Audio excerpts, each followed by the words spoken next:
తాడపాకలా వేస్తాం నీళ్ళనే కదా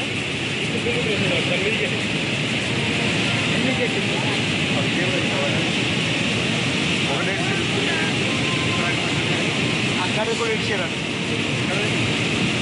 అక్కడ ఇచ్చిర్రా ఇవ్వాలి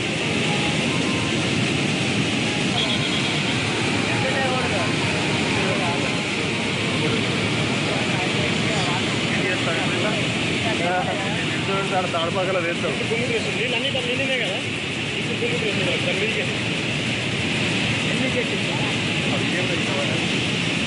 ఎస్ఆర్ఎస్పీకి భారీగా వరద నీరు కొనసాగుతోంది. 7 లక్షల ఇన్ఫ్లో వస్తోంది. దీంతో 47 గేట్లు ఎత్తి 2 లక్షల క్యూసెక్ల నీటిని విడుదల చేసేందుకు సిద్ధమవుతున్నారు అధికారులు. లోతట్టు ప్రాంతాల ప్రజలు అప్రమత్తంగా ఉండాలని అధికారులు సూచించారు. దీనికి సంబంధించిన పూర్తి వివరాలు మా ప్రతినిధి శ్రీకాంత్ అడిగి తెలుసుకుందాం. శ్రీకాంత్, చెప్పండి, ప్రస్తుతం ఎన్ని గేట్లు ఎత్తడానికి సిద్ధంగా ఉన్నారు? ఎంత ఇన్ఫ్లో కిందికి వచ్చే అవకాశం కనిపిస్తోంది? వరప్రసాద్, ఎస్ఆర్ఎస్పీకి భారీగా అంటే 7 లక్షల దాదాపు 7 లక్షల క్యూసెక్ల నీరు ఎస్ఆర్ఎస్పీలోకి వస్తుంది. ఎగువ మహారాష్ట్రలో కురుస్తున్నటువంటి భారీ వర్షాలు, అలాగే ప్రాజెక్ట్ క్యాచ్మెంట్ ఏరియాలో కురుస్తున్నటువంటి భారీ వర్షాలకు మహారాష్ట్ర నుంచి 5 లక్షల క్యూసెక్ల నీరు, అలాగే క్యాచ్మెంట్ ఏరియాలో 2 లక్షల క్యూసెక్ల నీరు, మొత్తం 7 లక్షల క్యూసెక్ల నీరు ఒక్కసారిగా గోదావరమ్మ పొంగి పొందుతూ ఎస్ఆర్ఎస్పీలోకి వస్తుంది. ఇంతకు ముందే ఒక 20 నిమిషాల ముందు మంత్రి ఇంద్రకరణ్ రెడ్డి వచ్చి ప్రాజెక్టు 8 గేట్లు ఎత్తి 25,000 క్యూసెక్ల నీటి విడుదల చేశారు.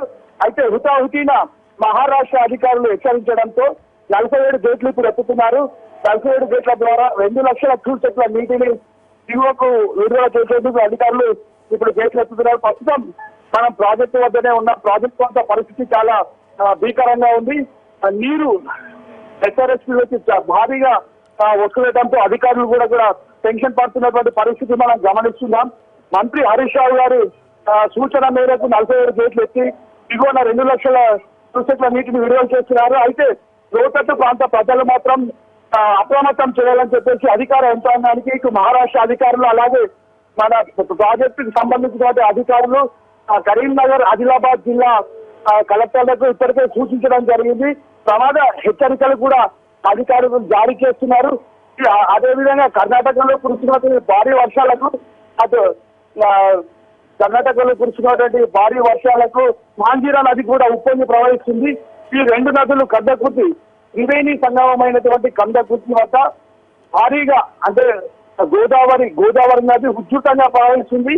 ఈ బాసరలో ఉన్నటువంటి బ్రిడ్జి పైన కూడా నీరు పొంగి ప్రవహిస్తుంది. దీంతో ప్రాజెక్టులోకి భారీగా వరద నీరు వస్తుంది. అయితే ప్రాజెక్టు ప్రాంతంలో కూడా భారీ స్థాయిలో వర్షం కూడా పడుతుంది. జిల్లా మొత్తం వర్షం పడుతుంది. అయితే జిల్లాలో ఉన్నటువంటి మిగతా ప్రాజెక్టులో కూడా భారీగా వరద నీరు వచ్చి చేరుతుంది. వాగులు, వంకలు, చెరువులు పొంగి పొందుతున్నటువంటి పరిస్థితి. ఇప్పటికే జుక్కల్ నియోజకవర్గంలో చాలా గ్రామాలు జల దిగ్బంధమైనటువంటి పరిస్థితి నెలకొంది నిజామాబాద్ జిల్లాలో. అయితే అధికారులు కూడా ఎప్పటికప్పుడు పరిస్థితిని సమీక్షిస్తూ నిర్వాసితులను పునరావాస కేంద్రాలకు తరలిస్తున్నటువంటి పరిస్థితి. Right, thank you Srikanth.